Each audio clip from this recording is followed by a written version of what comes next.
ఎందుకు ఇలా చేశావు? వాడెవరికి అన్యాయం చేశాడని ఇంత పెద్ద శిక్ష వేశావు తండ్రి.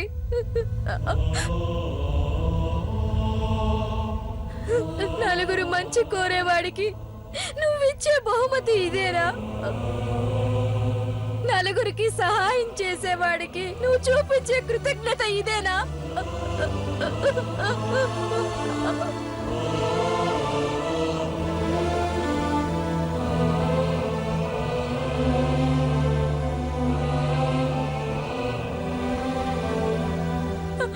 వద్దు వద్దు, ఆ శిక్ష వాడికి వేయొద్దు.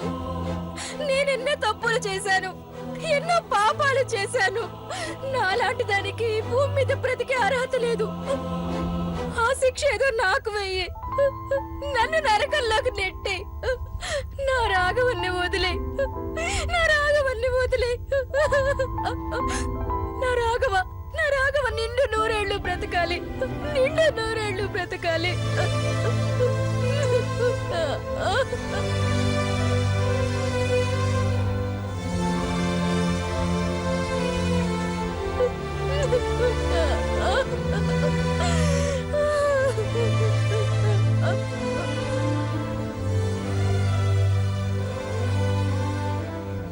చెప్పు చెప్పు దేవుడా, నన్నేం చేయమంటావో చెప్పు. నా తల తీసి నీ పాదాల దగ్గర పెట్టమంటావా? నిప్పుల్లో దూకి బూడిదైపోమంటావా? వాడికి నువ్వు ఊపిరి పోస్తానంటే, వాడికి నువ్వు పునర్జన్మను ప్రసాదిస్తానంటే, వాడి కోసం ఈ ప్రాణం పోయినా పర్వాలేదు. వాడి కోసం, వాడి ప్రేమ కోసం ఈ దేహం అర్పించినా పర్వాలేదు. వాడిదే ఈ జీవితం, వాడిదే ఈ జీవితం. వాణ్ణి వదిలే దేవుడా, వాణ్ణి వదిలే.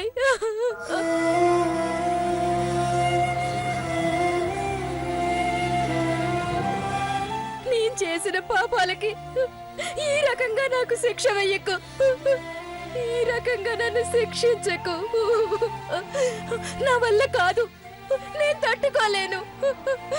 వాడు లేకుండా నేను బ్రతకలేను. వాడి ఊపిరితోనే ఈ గుండె కొట్టుకుంటుంది.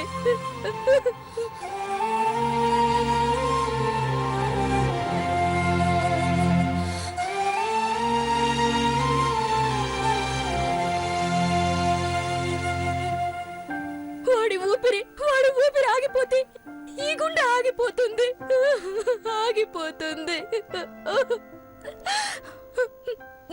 వాడు నన్ను క్షమించి గుండెల్లో పెట్టుకున్న 2 క్షణాలకి ఎందుకింత అన్యాయం చేశావు తండ్రి?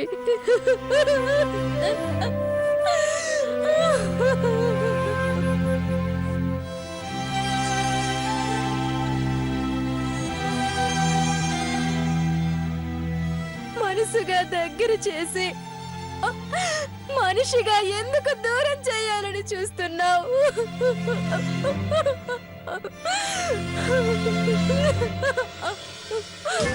వద్దు స్వామి, వద్దు.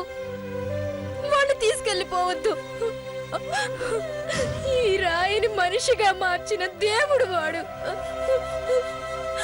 ఈ రాక్షసికి పునర్జన్మను ప్రసాదించిన దేవుడు వాడు. ఈ జీవితం వాడు పెట్టిన భిక్ష. వాడే లేకపోతే నేనుండలేను, నేనుండలేను. దయ చూపించు స్వామి, కరుణించు స్వామి.